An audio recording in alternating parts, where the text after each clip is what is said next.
Olá, tudo bem? Bem-vindo ao canal Viver de Renda. Se inscreva no canal, deixe seu like e compartilhe com os amigos. Sou Cláudio Faleiro, formado em administração, consultor de empresas, investidor na Bolsa desde 2006, criei o Viver de Renda para compartilhar experiências. Mais de 1.100 vídeos, maratone todos, faça a ordem cronológica. Lembre-se que é como ler um livro. Pulou as páginas, você perdeu o sentido da história, perdeu partes importantes da narrativa que construímos aqui neste canal.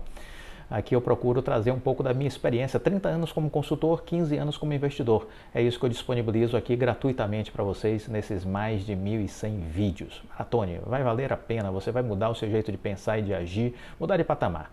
Sábado e domingo a gente foca muito mais ainda nesse estudo de caso, trazendo coisas muito interessantes e peculiares e pertinentes para a gente entender o universo corporativo. E esse estudo de caso da Oi ele é excepcional, porque ele nos permite ter uma visão muito ampla sobre muitos aspectos de uma empresa que já foi uma gigante do passado, uma das maiores empresas brasileiras, depois se afundou em dívidas por decisões equivocadas, por muitos malfeitos também na sua gestão, e de repente essa empresa chegou a uma dívida de 65 bilhões às portas da falência. Pediu recuperação judicial, aí já foi a segunda parte da sua história, né? Quando entrou em recuperação judicial e passou aí um processo de calvário muito grande, vivendo na bacia das almas, tendo suas ações aí cotadas na casa dos centavos, e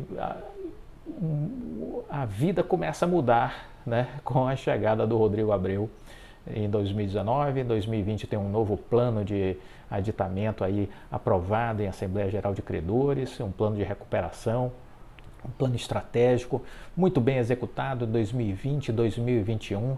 Temos já um segundo novo plano estratégico para 2022 e 2024, liderado pelo Rodrigo Abreu, que foi CEO da Cisco, gigante norte-americana de tecnologia, foi presidente da TIM, uma pessoa qualificada, preparada, que tem o domínio sobre tecnologia, o domínio sobre telecom, né? Então o Rodrigo Abreu fazendo excelente trabalho. Foi reconduzido até janeiro de 2024. 2024 estará aí ainda à frente da presidência. Eu acredito que ele deva ter seu mandato renovado talvez até 2026 para concluir o processo de IPO da Vital sob a liderança dele. Bom, estamos aí repercutindo sábado e domingo muito do que foi, né, aquele dia histórico que foi a aprovação da venda da Oi Imóvel pelo CAD no dia 9 de fevereiro. Já repercutimos muitos assuntos, muitos conteúdos, e vamos continuar, porque citei no dia da reunião, de manhã eu fiz um vídeo falando sobre dois artigos que tinham saído, um na Veja falando sobre o CAD, o sistema de telecom brasileiro, e um outro do ex-presidente da Anatel, o Juarez Quadros, né? E aí, curiosamente, nessa mesma semana, mais precisamente no dia 7, houve uma matéria no Teletime, né, que saiu exatamente com essa chamada: venda do imóvel precisa acontecer, afirma ex-presidente da Anatel. Ele foi ministro também das comunicações, ele foi ministro da comunicação, e aí o Juarez Quadros, ele se manifestou, né? E ele disse que a situação da venda da Oi Imóvel para Claro, TIM e Vivo é delicada, complica um processo que precisa ser resolvido com a máxima urgência. Isso porque o momento é crítico e haveria uma espécie de efeito dominó que acabaria por impactar negativamente não apenas o mercado, mas também o Brasil e, claro, o consumidor. Em entrevista que ele concedeu no dia 7 ao canal Teletime, Juarez Quadros, ele disse que esteve à frente da Anatel justamente quando a Oi lidou com um complexo processo de recuperação judicial no ano aí de 2016. Argumentou que sem essa venda a operadora seria condenada à falência. Essa operação não tem como não acontecer, disse ele. Essa operação não tem como não acontecer. Se for a falência, os credores ficarão a ver navios. Isso significa que o próprio Estado vai ser afetado, porque ele é um dos principais credores através dos seus bancos públicos, né? E ainda tem a questão dos fornecedores, dos empregados, né? Das famílias, ou seja, vai haver aí um efeito cascata, inclusive os clientes também que serão prejudicados. Juarez Quadros disse que o maior desafio que enfrentou na Anatel foi justamente a recuperação judicial da Oi em 2016. À época, a dívida da empresa com a Anatel era de 10 bilhões de reais e que todo o trabalho ao longo desses mais de 5 anos acabaria sendo desperdiçado caso a venda do ativo não seja autorizada pelo CAD. Conforme explica, essa hipótese de falência acabaria levando o governo e a Anatel a lidar com a necessidade de a União ter que assumir a operação, pelo menos da concessão de telefonia fixa, lembrando que a área de atuação é de praticamente o Brasil inteiro, exceto São Paulo. Um caso semelhante, mas em escala menor, aconteceu com a Sercontel, também quando o Quadros era presidente da Anatel. O processo da caducidade da concessão da operadora, então controlada pela Prefeitura de Londrina, lá no Paraná, foi instaurado na agência, mas a saída acabou sendo a privatização total da empresa. A Anatel conseguiu administrar e houve uma solução de mercado. É o caso da Oi também. Essa solução da venda de ativos é de mercado e foi muito bem administrada pelo juiz da recuperação judicial, Fernando Viana. Parabéns, viu, Fernando Viana, juiz da recuperação judicial da Oi. Excepcional o seu trabalho até aqui. O senhor está de parabéns pelo belíssimo trabalho executado. O ex-presidente da agência se diz otimista com a aprovação, mas lembrou que a posição do conselheiro relator do processo, Luiz Braido, é delicada, uma vez que ele precisará justificar o porquê do não acolhimento da manifestação do Ministério Público. Não só o relator, mas os conselheiros votantes terão de fazer um voto circunstanciado para se proteger. A reunião no órgão está marcada para o dia 9. A decisão no conselho, contudo, será soberana. Se a venda for rejeitada, caberá às partes, claro, Oi, TIM e Vivo, solicitar recurso administrativo no órgão. Depois disso, restaria apenas a judicialização do caso. Se for para a Justiça, em função do que a empresa precisará fazer, ela não poderá esperar esse tempo todo. Juarez Quadros explicou que mesmo um atraso na decisão do CAD e uma prorrogação à RJ traria complicações. A empresa está com dificuldade de caixa, ela tem que tirar do caixa os recursos para pagamento de compromissos agora, em fevereiro, março, quando vai vencer o Fistel. Em abril, ela tem um ônus da concessão, que é 2% da receita líquida, e a cada 2 anos as concessionárias precisam pagar. E há ainda a viabilidade de outra venda, a do controle da Vital, para fundos geridos pelo BTG Pactual.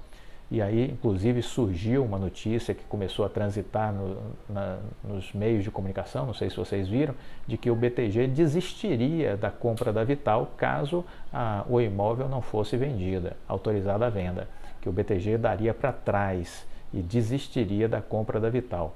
Não sei se vocês souberam disso, mas isso também circulou nos noticiários nesses últimos dias, que não foram fáceis, viu? Foi uma metralhadora giratória, tiro para todo lado. O ex-presidente da Anatel lembrou que a agência está por deliberar esse assunto, mas que a operação já foi aprovada pelo próprio CAD. O entendimento é que, ao conceder a anuência prévia para o imóvel, a Anatel faz a parte que lhe cabe, a análise dos aspectos societários e regulatórios, enquanto o CAD fica com as questões concorrenciais. A operação em questão foi conduzida pelo Tribunal de Justiça do Rio de Janeiro, por meio da decisão do juiz da recuperação judicial, o Fernando Viana. Foi praticamente um leilão judicial da venda do imóvel, né? E a Highline participou do processo, fez uma oferta vinculante de 15 bilhões, essa oferta foi coberta por uma nova oferta de 16,5 bilhões, feita pela Claro, TIM e Vivo, e é a única oferta que ficou no páreo até a chegada do leilão. A Highline desistiu e outros players que diziam à época que poderiam participar do leilão não participaram. Disseram, por exemplo, havia na época os comentários que a Algar estaria buscando um fundo de investimento estrangeiro para participar, não aconteceu absolutamente nada. Então, Juarez Quadros entende que uma eventual divisão destinada a repartir um pedaço do imóvel para operadoras menores poderia acontecer, desde que o Conselho Administrativo entenda que seria algo no sentido de proteger interesses dos consumidores do livre mercado, e não de interesses privados e de acionistas de outras empresas, declarou ele. Então, isso aí foi mais tensão, né, mais tensão nesse processo aí, que foi realmente angustiante, né, para quem estava acompanhando, né? Foi uma coisa realmente forte aí nesses últimos dias. Uma outra notícia que saiu na Reuters no dia 8, né, falando de que a Anatel buscou interagir com o CAD, fazendo uma apresentação sobre a situação financeira da Oi, né? Segundo a assessoria da Anatel, o convite para o encontro foi feito pelo próprio presidente do CAD, o presidente Alexandre Cordeiro, e de acordo com a agência, a apresentação foi feita pelo relator do caso da Anatel, o conselheiro Carlos Baigorre, com apoio do superintendente de competição, Abraão Balbino. Também participou da reunião o presidente da Anatel, Wilson Willis, representando institucionalmente a agência. O CAD incluiu na pauta da quarta-feira o julgamento da Oi Imóvel, né, no dia 9. O Ministério Público se manifestou contrário ao aval do CAD para essa operação. O Ministério Público, representado por Valdir Alves, ele quer que o Conselho apure se houve conduta ilícita por parte de TIM, Vivo e Claro na formação de um consórcio. A Anatel aprovou por unanimidade a venda dos ativos para as 3 operadoras em 31 de janeiro, impondo algumas restrições. Então é isso que a gente teve aí também de notícia, né, dessa apresentação de números da Oi por parte da Anatel. Bom, vale dizer ainda que no dia da reunião propriamente dita, né, o que tivemos? Tivemos a aprovação da venda da Oi Imóvel. E aí foi uma gangorra de emoções, na verdade, mais do que uma gangorra, porque a gangorra não é tão emocionante, foi, na verdade, uma verdadeira montanha russa, com direito a loopings e loopings e loopings e loopings, porque a votação começou dando 3-0 contra a venda da Oi Imóvel. Então parecia o fiasco ali da situação, muita gente vendendo, né? Um julgamento desse, em pleno horário de pregão da Bolsa, tá certo? São perguntas que a gente precisa fazer, né? Aquela outra pergunta que eu fiz, e reforço aqui hoje, o Ministério, um parecer do Ministério Público contrário à venda de uma empresa deve ser conhecido se ele pode ser rejeitado? Penso que não, mas hoje ele né? Isso fez a ação da Oi cair logo na segunda-feira, né? Um parecer contrário a uma operação deve demorar tanto assim para ser somente divulgado já em cima de uma reunião? Ou seja, temos algumas coisas aí que eu acho que cabem raciocínios e reflexões, né? Eu acho que o Ministério Público não pode demorar tanto para se manifestar. Em se manifestando tem que ser com pelo menos 30 dias de antecedência da reunião do CAD, né? Deveria ter um prazo fatal para a manifestação do Ministério Público Federal. Eu acho que o Ministério Público Federal jamais deveria se manifestar sem ouvir o Ministério Público do Estado onde acontece aquela determinada operação, né? Me parece que ele não ouviu o MPE do Rio de Janeiro, porque o MPE do Rio de Janeiro não viu nenhum problema na operação, né? Então o MPF é que enxergou, ou seja, conversaram, não se entenderam, um falou francês, o outro falou italiano e aí a comunicação não se estabeleceu. O que é que houve, né? Ou seja, e aí vem essa outra coisa, quer dizer, o Ministério dá uma informação do processo, se torna pública pelo CAD e isso derruba as ações na Bolsa. Isso é correto? Se isso não é definitivo, se isso não tem caráter de definição, se isso pode ser derrubado assim como foi? Então eu penso que não, porque tudo isso para mim conspira no processo de volatilidade e de especulação. Então, caberia aí nesses processos você tentar reduzir as especulações. Então, eu acho errado essa manifestação que o Ministério Público faz ser de conhecimento das pessoas, porque ela pode simplesmente não ser acatada. Então, o que eu acho que deveria ser correto?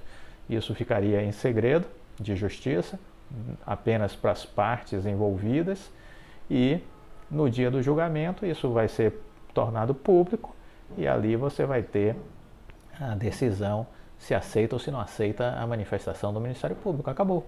Você reduziu a 0 a volatilidade. Uma outra coisa, uma reunião dessa deve acontecer durante o pregão da Bolsa de Valores? Penso que não também. Penso que não também, né? De repente essa é uma reunião para acontecer à noite. né? Após o pregão da Bolsa ter fechado.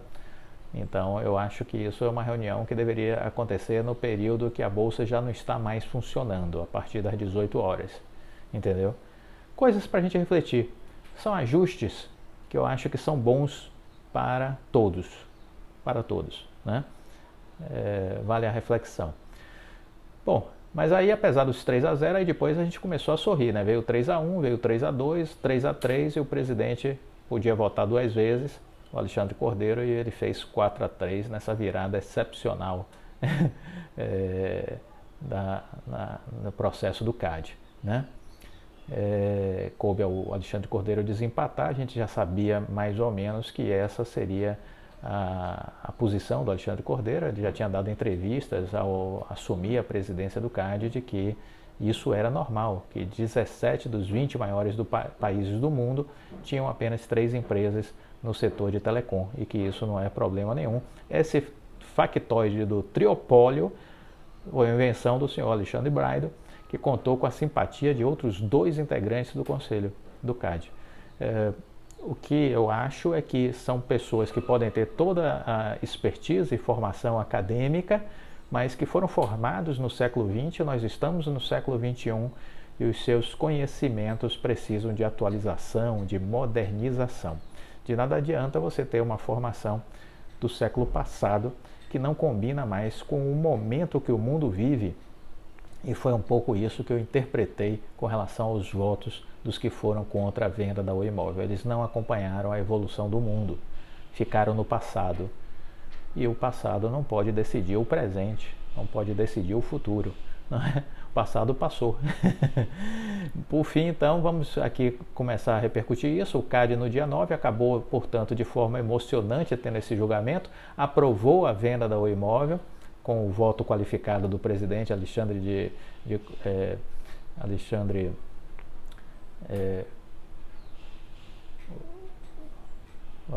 né? Ele votou a favor, e aí a gente teve essa definição, finalmente, do processo. Pelo acordo, ficou definido algumas cláusulas de condicionantes para o fechamento da operação, que vão ter que ser amarradas agora nos próximos dias, mas nada que seja um complicador para que as coisas retrocedam, né? Que possam retroceder. O presidente do CAD ele destacou que o aumento de concentração de mercado nem sempre gera diminuição de rivalidade. Ele lembrou que o movimento de fusão e aquisição em telecomunicações tem ocorrido em todo o mundo, é uma tendência mundial do mercado de telecom, por isso que eu disse que os outros 3 conselheiros do CAD não acompanham as mudanças do mundo, né? Continuam achando que tem que ter 4 empresas. Olha, desculpa, o mundo caminhou em outra direção, né? E faltou sensibilidade e atualização para o Luiz Braido. A conselheira Paula Farani, que votou com ele também, faltou a ela a atualização, bem como o Sérgio Ravagnani, que também não se atualizou. Esses 3 votaram contra a venda da Oi Imóvel. O Luiz Braido, para minha surpresa, ele chegou a dizer, pasmem vocês, acho que foi o ponto alto da fala dele, de que a priori poderia fazer mais benefício para os consumidores a falência da Oi.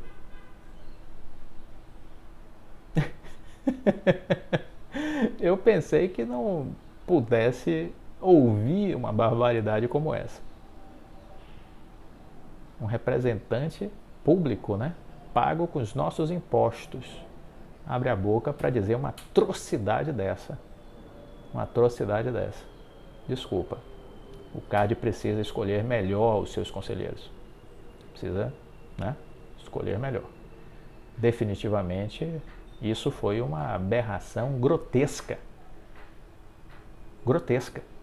Que era preferível a empresa falir, porque isso ia trazer mais benefícios aos consumidores. Veja vocês. Definitivamente, eu não esperava ouvir isso. E aí, essa turma foi a turma do voto vencido. E a gente conseguiu avançar nesse processo de venda da Oi Móvel, né? Isso também foi notícia em outros órgãos. A gente teve a Globo, né, dando notícia. CAD definiu as condições e aprovou com restrições a venda da Oi Móvel para Claro, TIM e Vivo. O Conselho Econômico, Administrativo e Defesa Econômica aprovou no dia 9 a venda da rede de telefonia móvel da Oi para a aliança formada por Claro, TIM e Vivo. A autorização foi feita mediante o uso de condicionantes.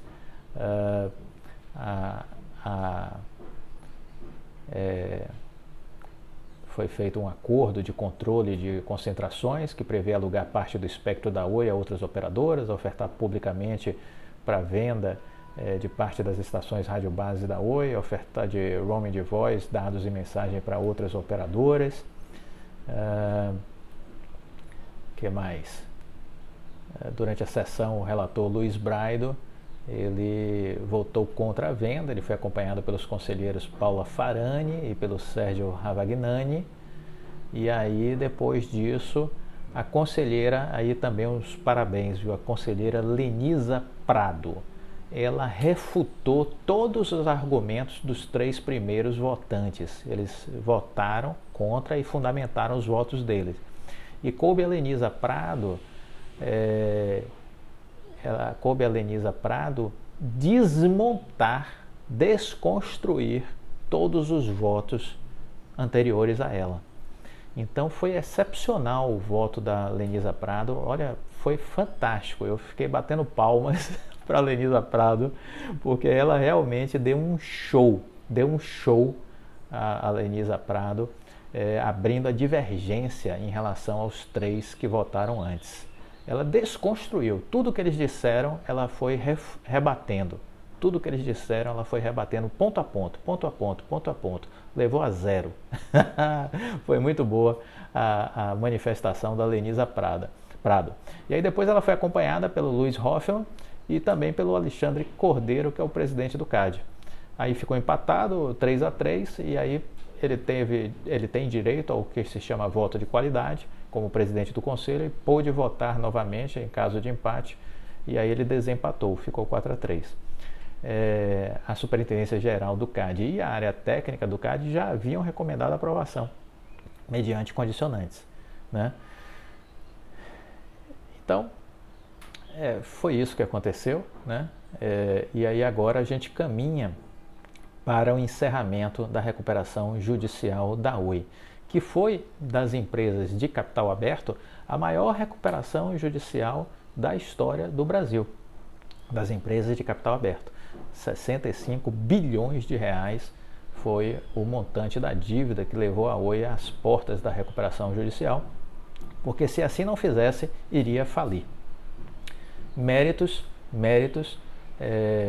para a equipe do Rodrigo Abreu e pela liderança do Rodrigo Abreu. Muito positiva todo o processo, como ele conduziu de transformação da Oi. A Oi velha está morrendo, uma nova Oi está nascendo ao fim dessa recuperação judicial, que vai ser agora 31 de março, e nessa nova Oi a gente vai ter uma empresa aí pautada por fibra ótica, por conectividade de fibra ótica e por tecnologia. Voltando ainda a Lenisa Prado, a conselheira, né, ela foi muito firme e foi, olha, de uma clareza no seu voto excepcional. Eu não podia, nesse vídeo, não insistir no elogio à conselheira Lenisa Prado. Ela afirmou, por exemplo, que a operação elevava a concentração de mercado, mas disse que os ativos da Oi Móvel, incluindo o espectro, foram distribuídos em maior parte à TIM, o que pode aumentar a competição no mercado, né? A operação mantém rivalidade, na medida que deve elevar a competição do terceiro player, que é a TIM. Além disso, com as condicionantes já impostas pela Anatel e com as outras condicionantes negociadas pelo CAD, a operação permitirá sim a entrada de novos players, né? Ela lembrou que foi um fato que não foi levado em consideração pelos 3 conselheiros que votaram anteriormente contra a venda da Oi Móvel. Ela lembrou que o leilão do 5G permitiu a entrada de 5 novos players no mercado de telefonia móvel. E eles não mencionaram isso. Foi um negócio estranhíssimo o voto dos três que antecederam a ela, né? Então ela disse, olha, o leilão do 5G permitiu a entrada de 5 novos players no mercado de telefonia móvel. A sua retirada do mercado da Oi Móvel, apesar de relevante, não representa eliminação de concorrência, seja por aumento de rivalidade dos players remanescentes, seja a partir da entrada de novos players com o leilão do 5G, seja pela disponibilização de infraestrutura e espectro negociados, como também pelos remédios que vão ser aplicados. Por fim, a Lenisa Prado ela argumentou que a não aprovação da operação pode levar à falência da Oi, o que poderia causar a interrupção dos serviços de telecomunicações. A Oi é a principal fornecedora de infraestrutura de telecomunicações para operadoras e órgãos públicos. Estamos diante de uma alternativa menos prejudicial, disse ela. Nada disso foi considerado pelos conselheiros que a antecederam. Então eu achei que o voto dela realmente, se você não assistiu, a votação foi transmitida ao vivo, está no YouTube, mas vale a pena assistir para ver o voto da Lenisa Prado. Foi excepcional, foi um divisor de águas, foi o que separou os homens dos meninos e botou os pingos devidos nos is e fez justiça à Oi e fez justiça à fundamentação do porquê era importante aprovar a venda da Oi Móvel e do porquê isso era importante para a sobrevivência da empresa. E muito diferente daquele desatino do Luiz Braido, que chegou a dizer que a falência seria benéfica para os consumidores. Negócio estarrecedor. Essa manifestação dele foi estarrecedora. Mas enfim, a coisa fluiu, né? E é um pouco isso que a gente está trazendo para vocês. Isso foi notícia durante todo o dia, saiu no Jornal Nacional, né? O Jornal Nacional foi notícia, né, à noite, essa operação da Oi. E isso demonstra a importância, né, da empresa, né? Isso foi um bloco do Jornal Nacional, foi muito bem destacado na Globo, essa aprovação da venda da Oi Móvel, né? Isso foi notícia na Reuters também, canal de notícias internacional. Eles destacaram a venda da Oi Móvel e é bom, esse noticiário internacional é muito bom porque investidores estrangeiros poderão se interessar e estar entrando na Oi a partir do momento que ela sair da recuperação judicial, e eu estou apostando muito nisso, num fluxo comprador estrangeiro. Na Reuters eles destacaram essa questão do empate de 3-3 e do voto do Alexandre Cordeiro para encerrar a votação a favor da venda da Oi Móvel. Destacou que a sessão tinha sido transmitida ao vivo pela internet, comentou a queda das ações da Oi ao longo da votação, né? Que elas despencaram ao longo da votação. Quando chegou a 3-0 foi lá buscar os 77 centavos, imaginem vocês, e depois veio a se recuperar ao fim do julgamento. Mas é isso, então muita notícia, muita repercussão. Deixe-me ver se tem mais alguma coisa que eu possa aqui destacar nesse vídeo. Deixe-me ver.